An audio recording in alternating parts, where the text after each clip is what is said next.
Welcome to the Excel Still More podcast. I am your host, Chris Emerson. I'm here to encourage you in your walk with God. Thank you for joining in. Today's podcast is sponsored by a wonderful company, Creation to Revelation. This group of Christians believe it is extremely important that we teach the Word of God to our kids. They have original graphic illustrations from the beginning of the Bible to the end, featuring the beautiful and consistent presence of Jesus throughout. You can explore all of that at creationtorevelation.com. I am so thankful you're here, so let's get started. Welcome back to the program. Today, I need to talk to you about living the heart of the gospel. And I don't mean that in some generic preachery way.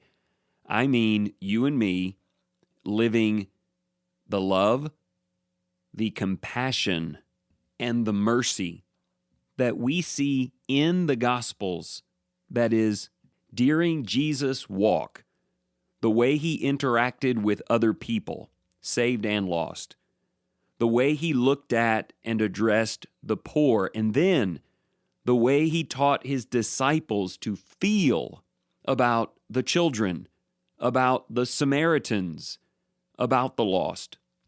I have this sneaking suspicion that today's episode might cause some trouble, and maybe it will just be me who gets in trouble, but mainly because there's a decent chance that you might be listening today, and you may hear some things derived from the gospel, some focal heart issues that Jesus presented, and you might say things like, you know, the church where I worship, we don't talk a lot about that. The church where I grew up didn't spend a lot of time emphasizing evangelism because of love for the lost and because of love for God and what it means to God to see some lost soul return to Him. You may say to yourself by the time we're done today, my family did not emphasize charity very much. We gave on Sundays for the work of the church and in case there were needy brethren, but when it came to serving with compassion, the people God put in our life who were poor, who were hurting, who needed something, we prayed for them. We tried to help in certain ways, but very infrequently did money come out of our pockets just because God loves that person. And it would please not only that person, but God to see them eating a warm meal. And it isn't about whether or not they're saved. Not initially. It's just about the heart of the gospel. Today, I challenge you, as I am challenging myself, to have a heart for God and for people. Please understand that. Not just a heart for God and not just a heart for saved people, but a heart that loves God to whatever extent we can express it and loves our neighbors with that same will to show it. Like I said, maybe you didn't hear a lot of this wherever you were growing up. But listen, this isn't about passing judgment on your parents or the preacher where you grew up or any of that. This is about Excel Still More. This is about saying, God has put money in my pocket, God has put opportunities in front of me, and God has surrounded me with beautiful souls, some of whom I know and others that I meet every day. And He wants me to see them, to love them, and to help them. Now, before we get kicking today, I have to tell you about a book. You know I don't recommend books often, occasionally, yes, but not often. But when I come across a book that has had this kind of an effect on me, that has got me reconsidering just so many things about why God has put me here and surrounded me with these people, I just have to recommend it to you. The title of this great book is the Gospel of Luke. I don't know if you were expecting something epic, but you just got it. There is nothing better you can do than reading through Luke's perspective on the life and love and ministry of Jesus. If you happen to have a Facebook account, I hope that you have joined our public group, Excel Still More, a chapter a day. We have been reading through the Gospel of Luke, and we are just about to start the book of Acts, so it would be a great time to join in. And each day there are dozens of comments and questions about each chapter. It's been super rich. I've read this gospel before, many times over, but this time the combination of seeking to learn about the love that Jesus possessed and the terrific comments of brothers and sisters in Christ have been of special benefit to me this time around. In fact, I would say personally for me, a renewed passion for the four Gospels has been very beneficial in my walk. The very idea that the Son of God came and lived in flesh because these human beings around him needed things. Most of them didn't even understand what they needed, and yet he came with this heart of compassion, with this service-filled spirit, and he went to them. He came to us. And then he rallied up disciples who would continue this beautiful mission of reaching out to those who are low and lifting them up. I'm just very excited in my life at what can happen if I will become more like Jesus. I am sure I should have locked in on this a long time ago.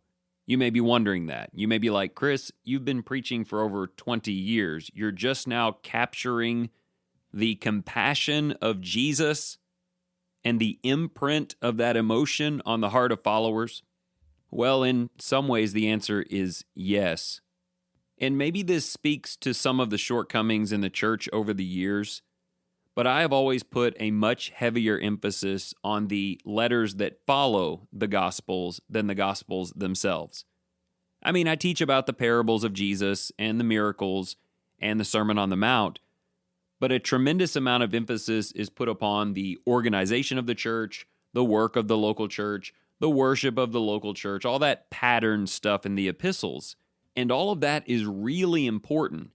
But if we aren't careful, you and me, we can put so much emphasis on getting things right in who we are as a church and what we do that we forget who we are to be from the heart as individual reflections of Jesus in this world.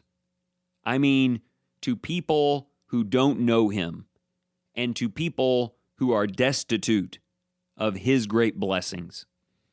We don't choose between the Gospels or the rest of the New Testament, but nothing of substance can be built or last unless it is founded on the compassion of Jesus in the hearts of believers.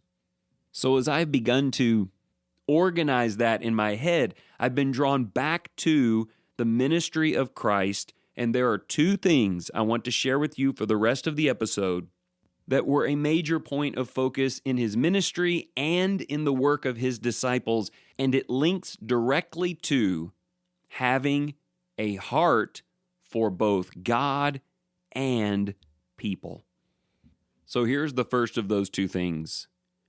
God loves every soul he's ever made just as much as he loves yours. God yearns for every wayward soul to find him with the same heart and desire as he seeks a relationship with you. When it comes to souls, there is no us and them. There are just created, eternal entities cherished by God. When God sees anyone in this life stumbling in sin, Jesus wanted us to know what that feels like to God. And when any of those people believe in Jesus and turn their life over to the Father, Jesus wanted you and me to know what that felt like to God. And so, in Luke 15, Jesus tells 3 stories. Do you remember them? There was a man who lost just one of his 100 sheep, and he felt crummy about that. And he searched for the sheep, and when he brought it back, he threw a feast. There was a woman who had 10 coins, and one of the coins just accidentally was misplaced, and she panicked. She searched the whole house, and when she found the one coin, she told everyone. And then there was the man who had 2 sons, and one of his sons left him and squandered all of his possessions in the world. But when he came back to the father, there was a great feast thrown in his honor. The other brother, of course, representing the Pharisees, was mad about it because he loved himself more than he loved his brother and his father. Jesus is like, if you lost 1% of your sheep, you'd be excited when you got it back. If you lost 10% of your savings, you'd be ecstatic to have it restored. And if you lost one of your 2 children, you'd give anything to have them return. That is how God feels when one soul repents. God put that feeling in you so you could understand how He feels. This has helped me tremendously to see every person in my life who is not a Christian as someone special whom God loves and someone who would bring God incredible pleasure if He was to return. Have you seen anyone today in your life in that condition? We both have. Let me share with you a couple of stories that reflect how this has had an effect on me.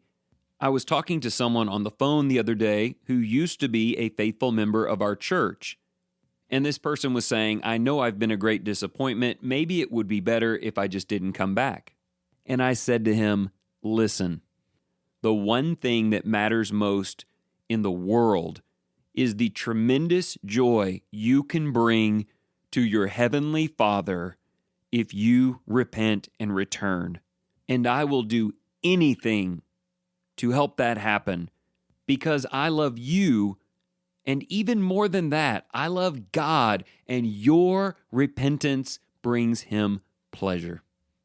And I just want to tell you that anything that gets the focus off of me and more for the needs of a person and the joy of heaven is a good thing. But it doesn't just apply to loving people who've fallen away. I was at the ballpark the other day in the midst of someone who I would classify as not a Christian. And for the first time all season, I just looked at them and thought, God loves this person. God knows everything about this person. God yearns for faith in them as much as in me. What can I do to put even the smallest potential spark of faith into this individual? And so I asked if we could all gather, both teams, around the pitcher's mound and pray, and we did, and it changed the tone. Because I first changed my heart to be stripped of all callousness and pride and just feel sadness for a separation that God would love to see repaired, and then do whatever I can. God will give you chances to do this, maybe every day. Have a heart that's ready. But let me say in these last 5 minutes or so, it's not just about their souls. One of the things that has occurred to me in Luke chapters 12 through 16 is that Jesus cares when people are hungry. Jesus cares about children in the streets. Jesus cares about the impoverished around us. In Luke 12, He literally told us to sell our possessions and give to the poor. In Luke 14, He said, throw a feast and invite all the people who are hungry. Feed them. Show love for them. They matter. And I genuinely feel that compassion has been missing in me. I can always tell you why the hungry person is hungry, because of all the mistakes that he made. Jesus said, I don't care about that. Throw a feast and invite him and give him what he needs. Jesus taught all of that for 2 reasons. One, because of the pride of the people, and especially the rich. That's why He asked the rich young ruler to sell everything and give to the poor, primarily to expose that he was greedy and he would rather keep his money for himself than help people whom he did not think deserved it. I've done that. Have you?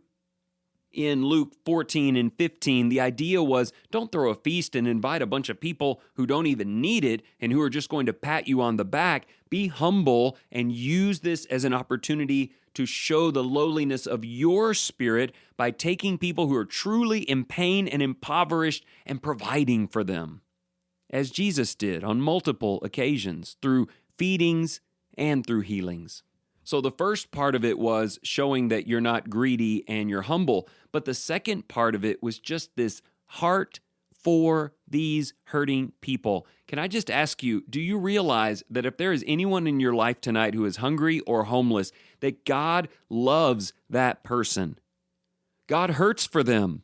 He knows all of their fears. He's counted every hair on their head, and He doesn't like their situation. And God loves them so much, He's not basing that assessment on whether or not it's their fault that they live under a bridge. He just hates that for them, and He would love to provide them with a family, and He would love to provide them with what they need. And so He puts a whole bunch of money in our pockets, and He providentially weaves us into their lives or theirs into ours. For what purpose? Because He wants us to have the kind of care for them that He has. And when they are helped, it brings great pleasure to God, and that's supposed to matter to us. I mean, I believe God wants to see us healthy. That's why we pray for it. And God wants to see us cared for. That's why we pray for it. Well, maybe there's some stranger out there appealing to God in those very same ways, loved by Him equally, and God sends them you. Now, I know all of this can be very overwhelming. People ask, does this mean I should help everyone I see under a bridge? Or does this mean I should contribute to every GoFundMe page that's on Facebook? And part of me wants to say, why not? Go for it. Start saving better. Go sell some stuff. Let's do it. Maybe that's not practical. But I will tell you what is beyond practical. It's mandatory. Whenever God puts someone in my life who has a need, and He has put the answer to that need in my kitchen, in my closet, in my pocket, He is looking for me to be the reflection of His beloved, compassionate, caring Son, helping someone, not because they obeyed the gospel and now they have access to my help, but completely independent of that in some ways, although I have come to believe that both of our points today collide in this way. If we show people we love them by helping them with the needs that they know that they have, it can help us cultivate a friendship with them that can open the door to the gospel. We can begin to service their greater needs, maybe even ones they didn't even know that they had. I mentioned to you in the intro that this could very well get me in trouble because such compassion in action has not always been a point of emphasis in the church, and it's time to make a change. And that change starts in my heart and in yours. This is a lot like last week's episode with the kids. If God puts a child in your life under your influence, teach them about Jesus. And this week, if God puts someone in your life who needs help with their body or their soul, give thanks to Him and have a heart.